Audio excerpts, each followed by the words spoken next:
السلام عليكم ورحمة الله وبركاته، والصلاة والسلام على أشرف المرسلين. معكم فيديو جديد من قناتكم حكاية الكنز، والفيديو هيكون عن العملات التذكارية. قبل ما نبدأ الفيديو بتاعنا، اللي لسه مشتركش في القناة ينزل دلوقتي يشترك ويفعل زر الجرس على الكل عشان يوصلكم كل الفيديوهات الجديدة. ويلا نبدأ الفيديو بتاعنا كده سريعا بعد الانترو.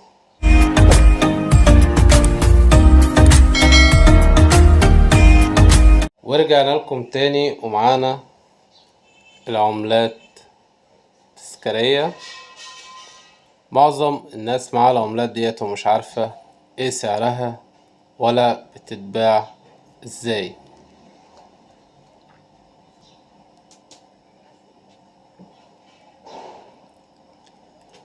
دي 10 قروش سنة 1980، بتاعت ذكرى توقيع اتفاقية السلام. دي كلها العملات التذكارية.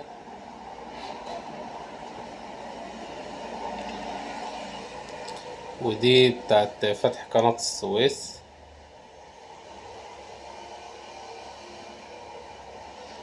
الحاجات دي كلها، في حد هيقول لي لا مش بتتباع. الحاجات دي بتتباع، ولكن بتتباع بالقطعة. سعر القطعة مثلا حاليا بيكون مثلا 30 جنيه مصري او 40 جنيه مصري، وفي ناس بتباعها ب50 جنيه مصري. الناس اللي هي بتدخل الحاجات ديت في سعر الكيلو، حاول انك تخلي الحاجات ديت على جنب. ممكن انت كمان تبيع القطعة ب50 جنيه مصري، وما تدخلهاش في سعر الكيلو، لان في ناس معاها من العملات التذكارية ديت كميات كبيرة جدا. فانت حاول انك تتسلى مثلا على العملات ديت، تبيع مثلا ايه، قطعتين بقطعتين، تعمل مثلا ايه، تجمع كذا شكل من العملات التذكارية ديت وتبيعهم مع بعض مثلا بسعر معين.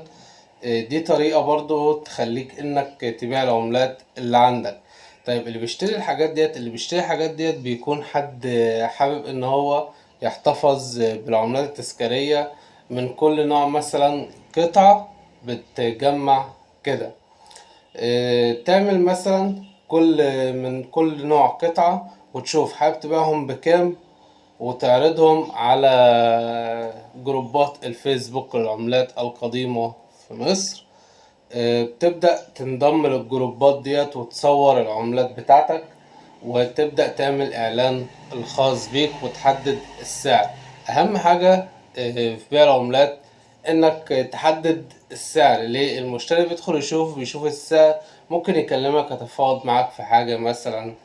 الكلام ده اللي بيخلي العملة بتاعتك تتباع بسرعة. فانت بدل ما تخلي الحاجات ديت في سعر الكيلو، لا، انت ممكن تفرز من كل قطعة مثلا، تطلع شكل تطلع شكل مثلا، وتعمل اعلان، وتشوف حابب تبيع الكام قطعة اللي معاك بكام. وهتلاقي ناس كتير جدا داخلة بتكلمك وهتشتريها منك، لان الحاجات التذكارية ديت في ناس كتير جدا بتحب ان هي تحتفظ بيها.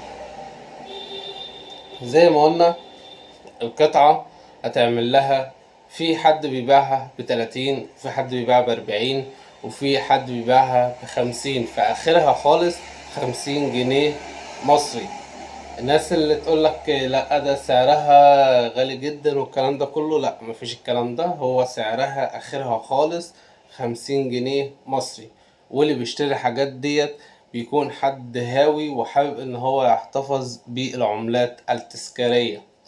طيب، أماكن البيع حاليا هي جروبات الفيسبوك للعملات القديمة في مصر. الحاجات ديت بتتباع على النت سريعة جدا، بالذات على الفيسبوك.